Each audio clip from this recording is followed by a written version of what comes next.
Meet Ethan Ramirez, a 38-year-old business owner who had spent the last 10 years building both his company and his life in the lively city of Seattle.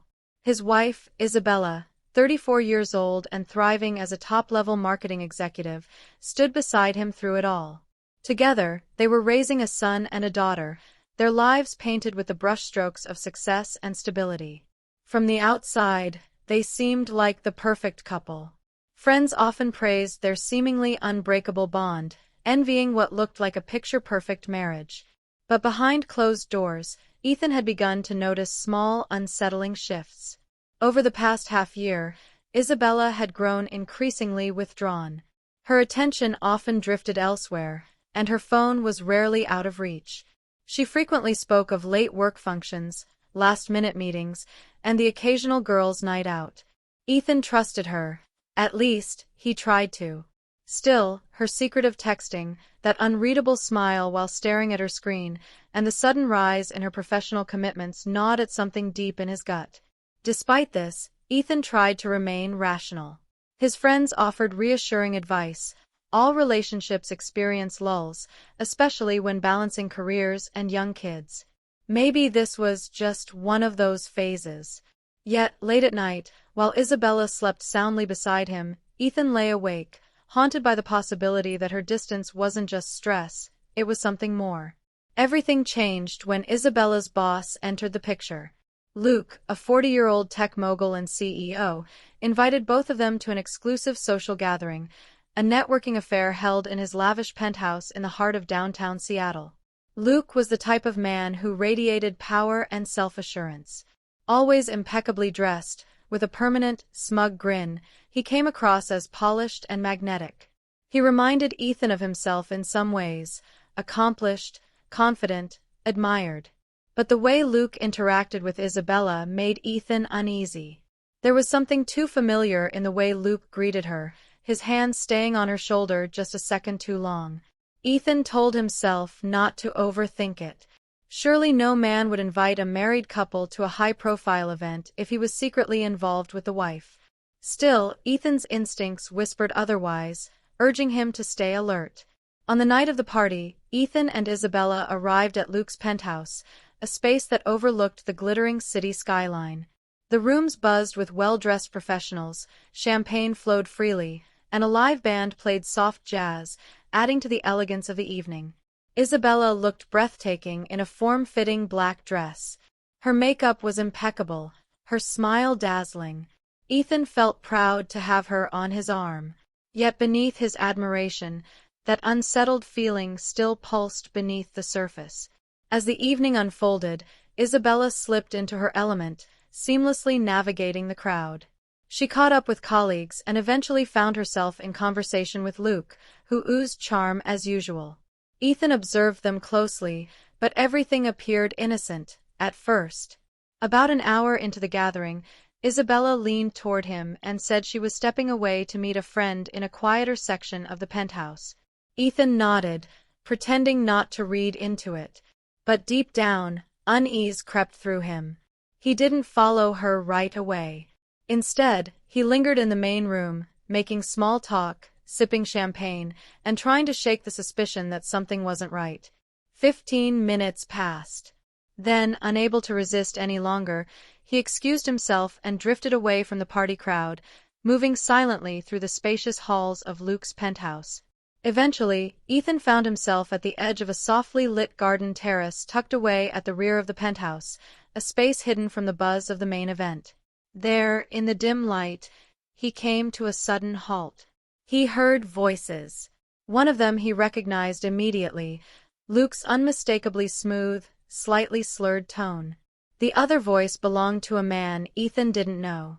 But what stopped him cold wasn't the identity of the second speaker, it was what they were talking about. "I don't know how she pulls it off, man," one of the voices said, laced with arrogance and awe. "Isabella can leave her husband's bed and slip into mine like it's the easiest thing in the world. Last weekend.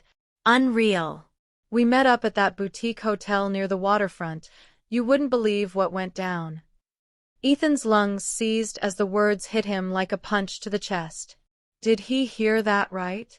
He crept forward silently, muscles tense, careful not to make a sound.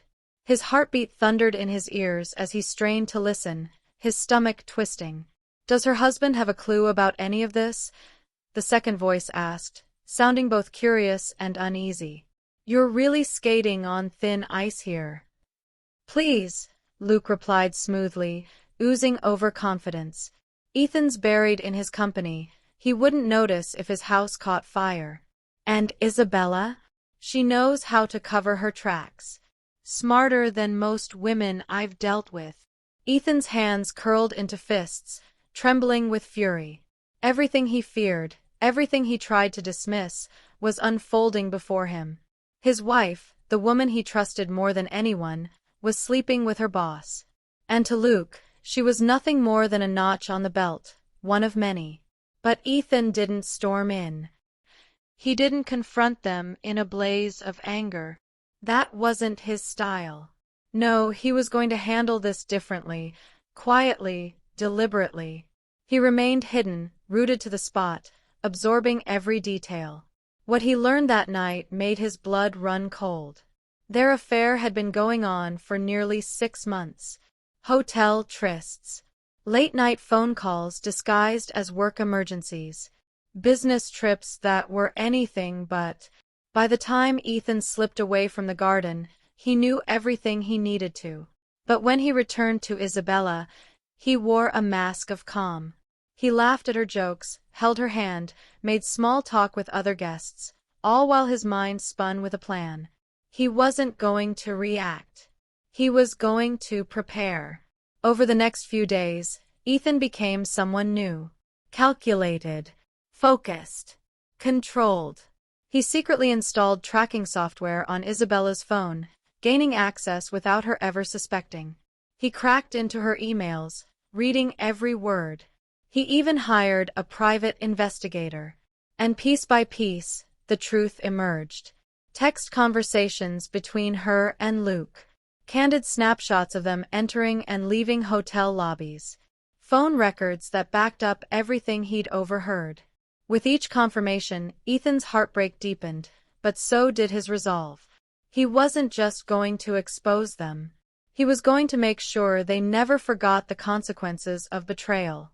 Exactly 1 month later, Luke hosted another lavish party, an even bigger event than the last, full of high-profile guests and business elites. Ethan knew this was the perfect stage. He arrived with Isabella on his arm, playing the role of the devoted husband with Oscar-worthy precision. She smiled, clueless, utterly unaware of the reckoning that was fast approaching. Midway through the evening, Ethan leaned close and whispered that he was going to give a toast. She nodded, grinning, still completely in the dark. As he stepped forward and took the microphone, the hum of conversation died down, and a hush fell over the room. All eyes turned to him. Isabella stood beside Luke, her smile faltering slightly as Ethan's eyes locked with hers. "I'd like to say a few words about my beautiful wife," he began, his voice steady, smooth. 10 years of partnership. 10 years of building a home, raising children, and creating a life I thought was real. A heavy silence settled. The air grew thick with tension. But sometimes, life has a way of revealing truths you never saw coming. Sometimes, the people you think you know hide things that tear the very fabric of trust apart. Isabella's face drained of color. She took an anxious step toward him, but Ethan raised a hand, stopping her mid-motion. "And tonight, I'd like to share one of those truths with all of you." With a single press of a button, the large screen behind him came to life. Gasps echoed across the room. Photos flashed across the screen. Isabella and Luke caught on surveillance outside hotel entrances, their bodies too close, their faces far too intimate. Screenshots of flirty, explicit text exchanges followed. Then came the audio recordings, late-night calls filled with secrets and passion, words no married woman should ever speak to another man. Isabella stood paralyzed, her skin pale as chalk. Luke, on the other hand, tried to make a hasty exit, but the damage was already done. Whispers turned to murmurs, murmurs into judgmental stares. Ethan turned toward them one last time, his voice cool and unwavering. Lies always unravel eventually. Tonight, I've simply turned on the lights. The aftermath came fast and furious. Within days, Ethan filed for divorce and won full custody of their children. Luke's professional empire crumbled under the weight of scandal. Public backlash forced him to resign, his once sterling image shattered beyond repair. As for Isabella, she lost it all. Her marriage, her place in the community, and the respect of nearly everyone who once admired her. But Ethan? He walked away from the wreckage stronger, grounded, and finally at peace. From the ruins of betrayal, he built something new. A life of freedom, a life of truth, a life without her. Thanks for diving into this powerful story of betrayal, strategy, and justice. If you found this gripping, give it a thumbs up, share it with someone who needs to hear it, and leave your thoughts below. What would you have done in Ethan's place? And don't forget, subscribe and tap the bell icon so you never miss another unbelievable true story from Reddit Stories Unveiled.